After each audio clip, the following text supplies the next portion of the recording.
Selamat pagi Bu. Pagi. Di sini saya ingin mewawancara Ibu mengenai tugas saya sebagai calon guru penggerak. Itu berkewajiban untuk mewawancarai pimpinan sekolah 2 atau 3 orang. Jadi saya di sini mau mewawancarai Ibu terkait kasus atau permasalahan yang ada di sekolah. Nah, di sini saya juga sudah punya panduan. Nanti tinggal Ibu menjelaskan saja bagaimana cara Ibu menangani atau menyelesaikan kasus-kasus yang ada di sekolah. Ya. Yang pertama yang ingin saya tanyakan, selama ini bagaimana Ibu dapat mengidentifikasi kasus-kasus yang merupakan dilema etika atau rujukan moral. Untuk kasus dilema etika itu yang biasanya dihadapi itu adalah kasus yang satu sisi benar tapi saling bertentangan. Kalau yang rujukan moral itu untuk kasus yang dua-duanya yang satunya benar, satunya salah. Bagaimana Bu mengerti? Kasus yang dilema etika ya.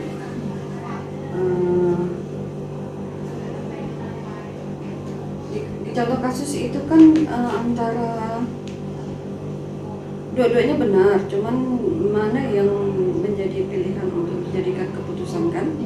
Nah itu jadi kalau di kehidupan atau di dalam lingkungan sekolah kita ini kan biasanya terjadi ketika kita mau membuat keputusan apakah ini siswanya ini dapat dibantu untuk naik atau tetap tinggal kelas kan gitu. Nah jadi kan beberapa kriteria awal yang harus kita siapkan tentunya data ya kan. Nah jadi kan putusan tersebut mau dia tetap keputusannya nanti itu naik atau dia tinggal kelas akibat yang kedepannya itu harus kita pikirkan ya kan. Dua-duanya betul sesuai dengan pemenuhan dari syarat-syarat kenaikan kelas tersebut dan mungkin kita sudah diskusikan dan sudah kita sepakati bersama. Jadi pada kasus kedepannya tidak akan menimbulkan hal-hal baru atau akan menimbulkan masalah baru kan demikian ya Bu. Jadi itu sangat dilema ya Bu antara memilih siswa tersebut naik kelas atau tidak. Di satu sisi siswa tersebut berkelakuan baik. Contohnya seperti itu kan. Mungkin secara akademik dia tidak memenuhi untuk naik kelas, tapi secara attitude, tingkah laku, sopan santunnya dia memenuhi kan. Nah ada hal-hal yang mungkin harus kita pertimbangkan kembali ya kan ya. Nanti kalau misalnya Ibu mengidentifikasi kira-kira nilai apa tadi Bu yang ada di situ, antara menaikkan siswa atau tidak menaikkan dengan kira-kira nilai apa yang bertentangan tadi? Yang bertentangan tentunya karena bertentangan kan awalnya dia akademiknya tidak memenuhi kriteria, makanya dia bertentangan kan. Seharusnya kan dia tidak naik kalau sesuai aturan. Berarti peraturan dengan rasa kasihan tadi betul. yang saling bertentangan itu. Oke baik. Selama ini bagaimana Ibu menjalankan pengambilan keputusan tersebut, terutama untuk kasus-kasus di mana ada dua kepentingan yang sama-sama benar atau sama-sama mengandung nilai kebajikan. Bagaimana Ibu menjalankannya? Ya, sama-sama benar dan sama-sama mengandung nilai kebajikannya. Kita tetap mengambil kasus yang tadi lah ya, anak itu tidak memenuhi kriteria secara akademik, mungkin dia nilainya tidak mencukupi, tidak mencapai KKM, kemudian otomatis kalau secara nilai dia tidak dapat diputuskan untuk naik kelas. Tapi secara moral mungkin dia tetap bisa bisa kita bantu untuk tetap naik dengan attitude dia, tingkah laku dia, sopan santun dia, dan absensinya mendukung. Karena itu tetap rajin sekolah, tidak melanggar aturan. Nah jadi kan pada kasus tersebut kedua kalau dia tidak naik karena dia tidak memenuhi. Tapi kalau dia tidak kalau dia tidak naik memang benar-benar tidak memenuhi. Tapi sangat disayangkan kalau dia tidak naik kan, karena dengan tingkah lakunya dan segala absensinya dia mencukupi. Nah itu termasuk dilema kan. Jadi cara ibu mengambil keputusan itu bagaimana kira-kira?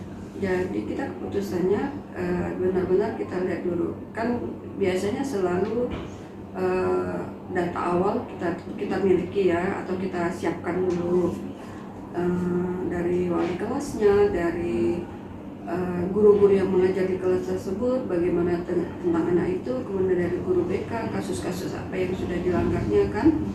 Nah dari situ baru kita kan pasti beberapa anak yang akan kita bicarakan. Dari sekian anak mungkin dia ini termasuk yang bisa dipertanggungjawabkan untuk naik kelas kan begitu. Nah jadi keputusan tersebut bukan saya yang mengambil sendiri, keputusan tersebut tetap menjadi kesepakatan bersama dari guru-guru yang mengajar kan begitu. Tidak musyawarah, kesepakatan bersama, rapat bersama. Nah, tadi berarti Ibu sudah menjabarkan langkah-langkahnya tadi Bu ya, seperti apa? Kira-kira pernah nggak Ibu menjadwalkan kapan rapatnya, kapan musyawarahnya? Kalau untuk jadwal tentunya kita setiap semester pasti ada jadwal kan untuk membahas untuk mengadakan rapat tentang kondisi anak-anak kita, ya kan? Nah, juga walaupun mungkin hanya di grup, tapi saya juga tetap mengingatkan bahwa pemetaan anak-anak setiap guru itu harus paham bahwa anak ini dengan kondisi ini nilainya seperti ini, harus sudah mulai ada treatment kan, sudah harus mulai ada perbaikan bagaimana cara dia supaya bisa mencukupi nilai tersebut kan gitu. Berarti sebelum rapat itu dimana memang sudah dihimbau Bu ya, tentunya diberi perlakuan bagaimana caranya supaya anak ini bisa mengatasi masalahnya itu gitu. Kemudian yang saya tanyakan lagi, menurut Ibu selama ini apa saja yang dianggap efektif dalam mengambil keputusan pada kasus-kasus dilema etika? Cara yang efektif itu yang seperti apa menurut Ibu untuk mengambil keputusan? Cara yang efektif ya tadi kita sudah mulai singgung juga, musyawarah mufakat itu penting ya kan. Musyawarah Bu ya musyawarah bersama guru-guru kan, untuk memutuskan masalah tersebut. Berarti dengan musyawarah itu menjadi sangat efektif ya Bu sama ini. Kemudian apakah ada tantangan dalam pengambilan keputusan ini Bu, kira-kira tantangannya?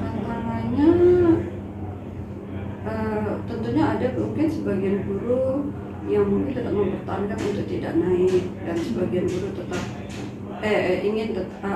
siswa tersebut ingin naik kan.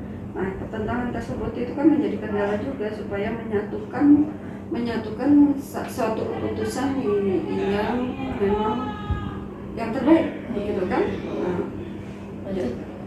Jadi ketika guru-guru yang tidak setuju, kita berikan pengertian dan tentunya kita memberikan data-data yang benar tentang siswa tersebut ya kan. Berarti tantangannya itu adanya perbedaan pendapat antara guru-guru tersebut ya. Kemudian kira-kira faktor-faktor apa Bu yang mempermudah Ibu dalam mengambil keputusan untuk kasus-kasus dilema etika seperti ini? Faktor yang mempermudah tentunya adanya data, ya kan, data yang akurat, kemudian masukan-masukan dari setiap guru yang mengajar, ya kan. Nah kemudian kita juga melihat dari semester yang awal. Jadi kan untuk memutuskan dia tidak naik itu kan di semester genapnya. Nah bagaimana kondisi dia ketika di semester ganjil. Nah untuk diperbandingkan atau untuk dijadikan maksudnya sumber juga bahwa ini memang layak untuk kita berikan keputusan bahwa dia bisa naik gitu kan. Berarti kalau saya simpulkan Ibu selama mengambil keputusan ini, pembelajarannya apa kira-kira? Pembelajarannya bahwa penting untuk seperti Baik Bu, dari semua yang sudah Ibu sampaikan tadi, menurut Ibu pembelajaran apa yang dapat Ibu petik selama pengambilan keputusan untuk kasus-kasus dilema etika ini? pembelajaran ya yang bisa dipetik ya. Iya. Yang pertama tentunya mengambil keputusan itu memang harus diskusi atau kita perlu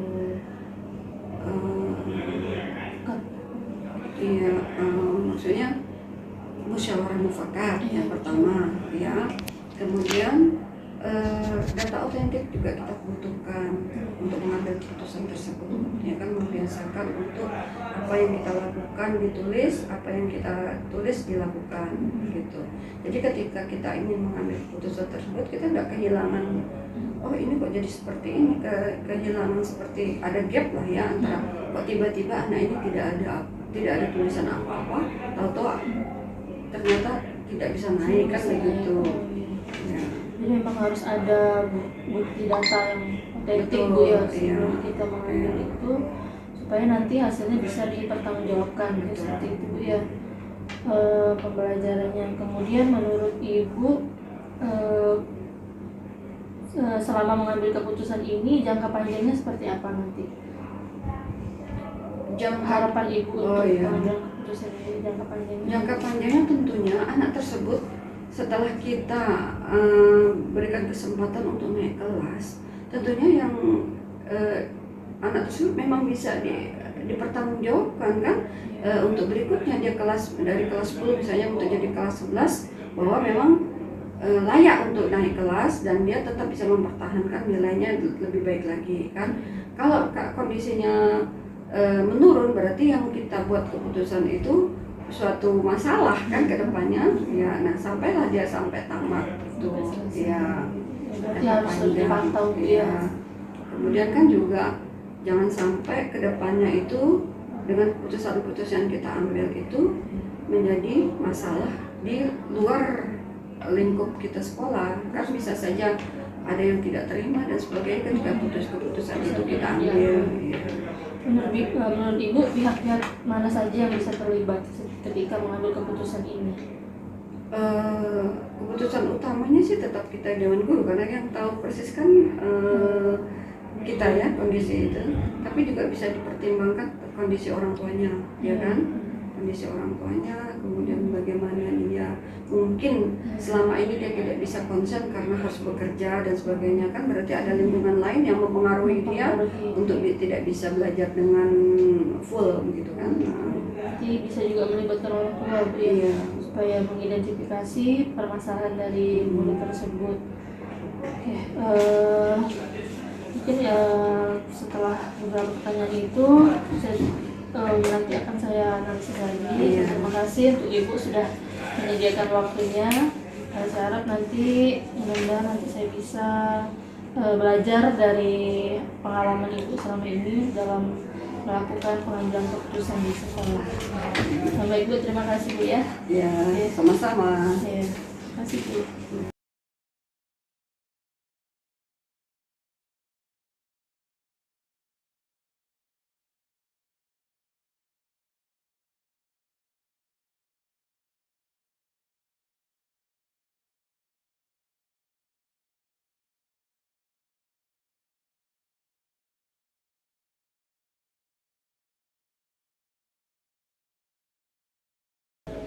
Mengganggu sebelumnya. Saya Nurifa dari SMK Negeri 1 Sungai ini.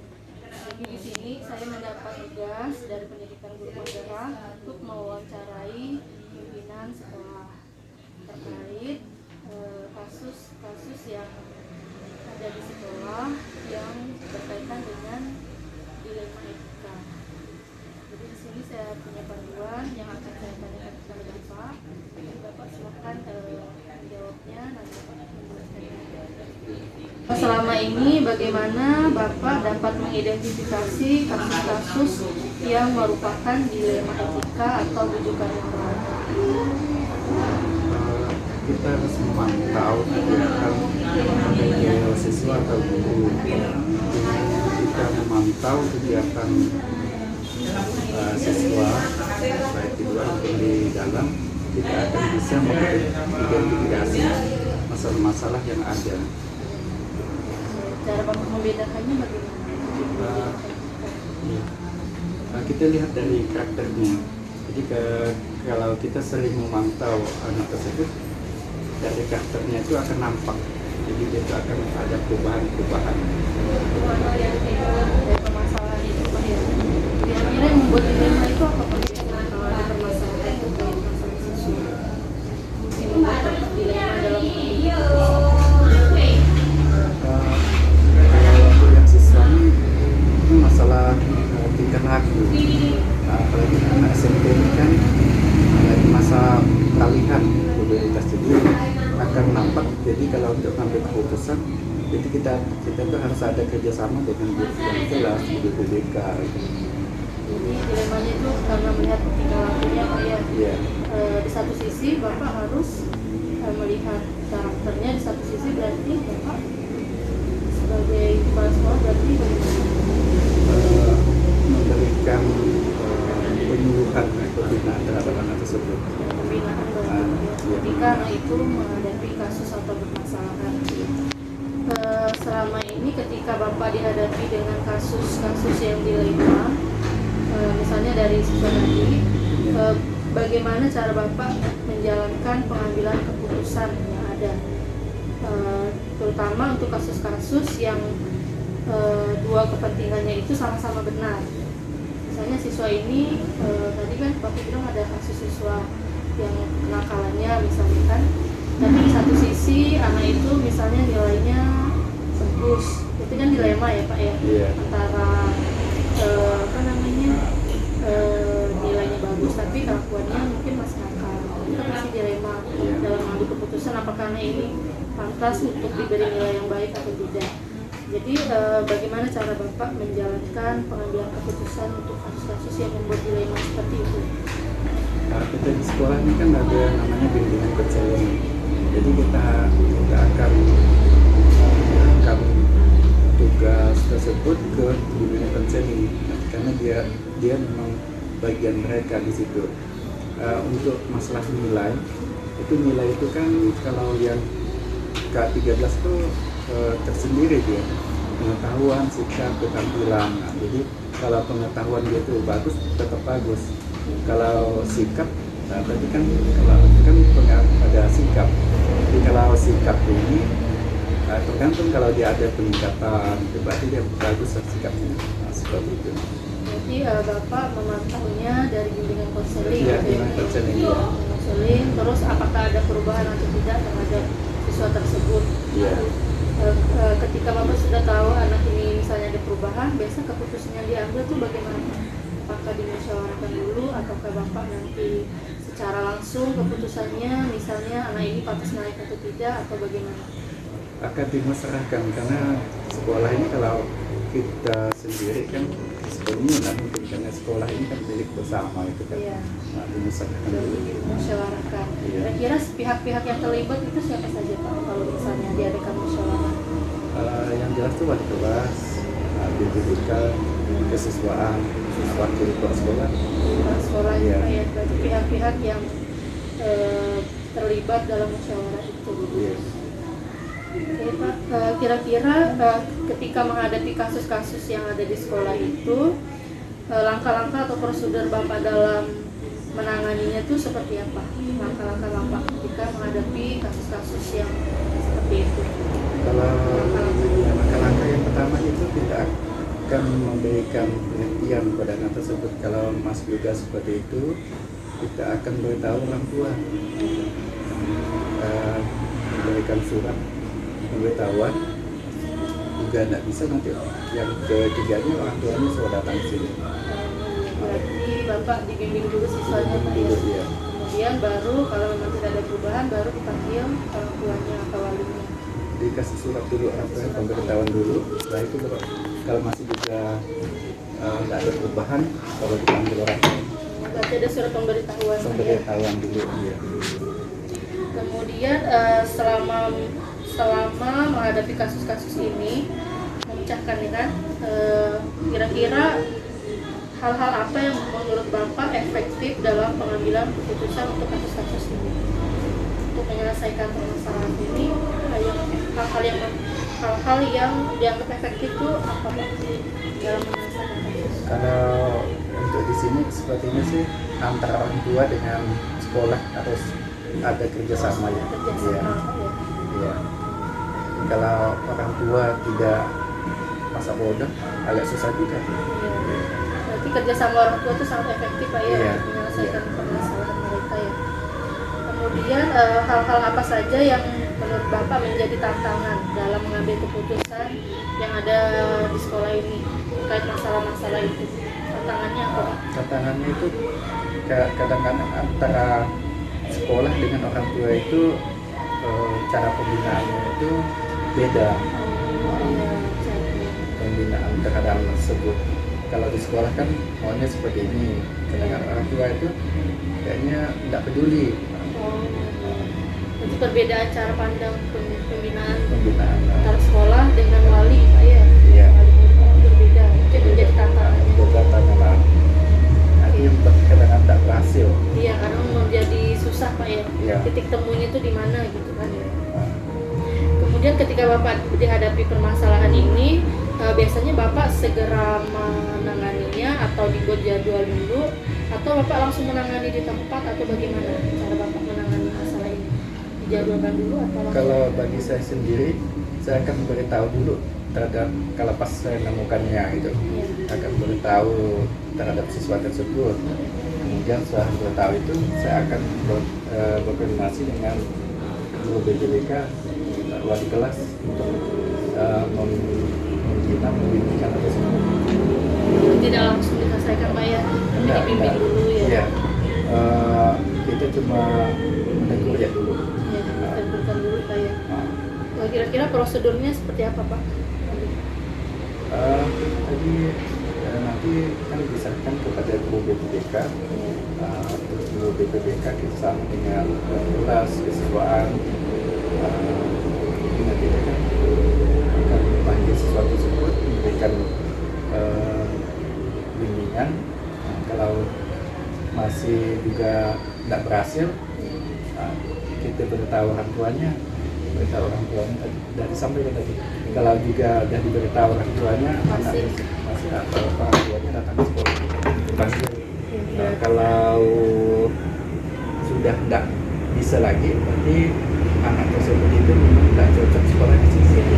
Jadi langkah terakhir yang kami ambil itu kami kembalikan dengan orang tua. Ada orang tuanya bagaimana cara keinginan orang tuanya seperti apa ya Pak ya? Iya. Berarti prinsip yang Bapak gunakan di sini, kalau saya boleh bertanya, apakah Bapak berpikirnya berbasis hasil akhir, peraturan, atau berbasis rasa peduli dengan siswa ini? Prinsip yang dipegang itu. Rasa peduli dengan siswa tersebut. Saya itu tetap dia itu tetap sekolah. Jadi kita sudah berusaha tadi kan, tapi juga masih seperti itu. Jadi kami kembalikan, suruh dia itu cari sekolah lain.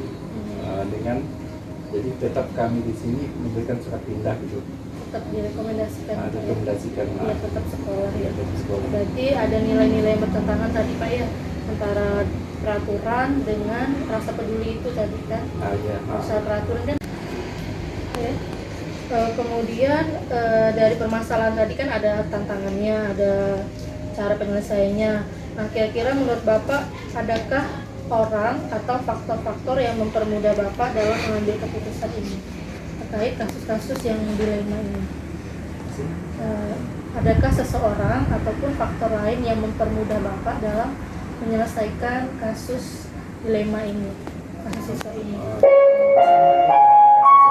Waktu usia tersisa 10 menit. Saya tidak menerima dengan kegiatan seperti ini, anak tersebut seperti ini, itu kan kita ungkapkan. Ternyata ada, dan kita fasilitasi dia itu kesana. Berarti itu ada orang lain yang terlibat Pak ya, Iya. yang mempermudah Bapak dalam pengambilan keputusan ini. Iya. Itu ya. Kemudian dari semua yang Bapak sampaikan tadi, kira-kira dari Bapak sekian menghadapi menangani kasus atau permasalahan di sekolah, pembelajaran apa yang bisa Bapak ambil ketika mengambil keputusan? Pembelajarannya apa Pak? Dalam mengambil keputusan itu harusnya seperti apa? Pendidikan karakter. Karena sekarang kan kita karakter yang diutamakan, karena kalau pengetahuan itu kan tak menjamin sesuatu yang berhasil. Tapi kalau karakternya tidak bagus, nanti dia outputnya pun tidak bagus. Jadi memang pembelajaran Bapak ini menurut Bapak pendidikan karakter tuh penting, nomor satu ya, untuk membimbing anak ini bisa dibantu atau tidak seperti itu ya. Karakternya dulu gitu ya. Apakah nanti bisa berubah ataupun mungkin tidak paham seperti itu ya. Kalau karakternya sudah bagus, insya Allah pengetahuannya pun insya Allah bagus. Karena tidak Bapak menghadapi, sudah dibimbing, sudah dibina, tapi masih tidak ada perubahan. Ada, itu tadi dipindahkan. Pindahkan itu ya. Ya, karena menurut saya itu dia itu tidak cocok di sini dengan guru di sini seperti apa gitu kan. Dengan pindah ke sana dia itu akan berubah. Akan suasana baru, lingkungan baru, nanti dia lebih ini ya. Oke Pak, itu saja mungkin pertanyaan dari saya terkait kasus dilema yang ada di sekolah, dilema kita. Terima kasih Bapak sudah menyediakan waktunya. Sama-sama. Nanti saya mohon izin untuk ngepost video ini karena saya unggah.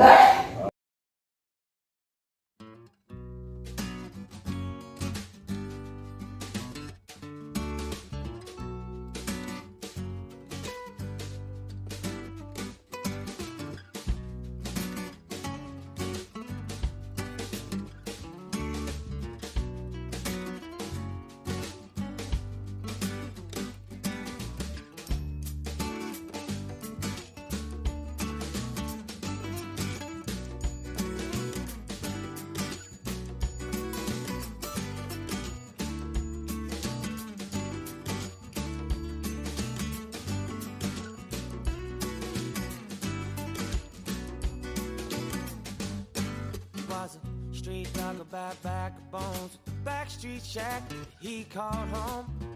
Life on the road ain't so free sometimes. When I find like a girl with a mind of her own said, walk with me, so he followed her home. She said your shabby coat don't bother me, it don't bother me. It don't bother me, yeah. It don't bother me, no. It don't bother me, yeah. And from the moment on, like any faithful hound, she'd call his name and he'd be around. She'd lead him on and quietly say, hey. She'd say, hey dog, let's raise the roof. She turned that stray into a howling wolf. He told her he loved her, she said I love you too. She said I love you too.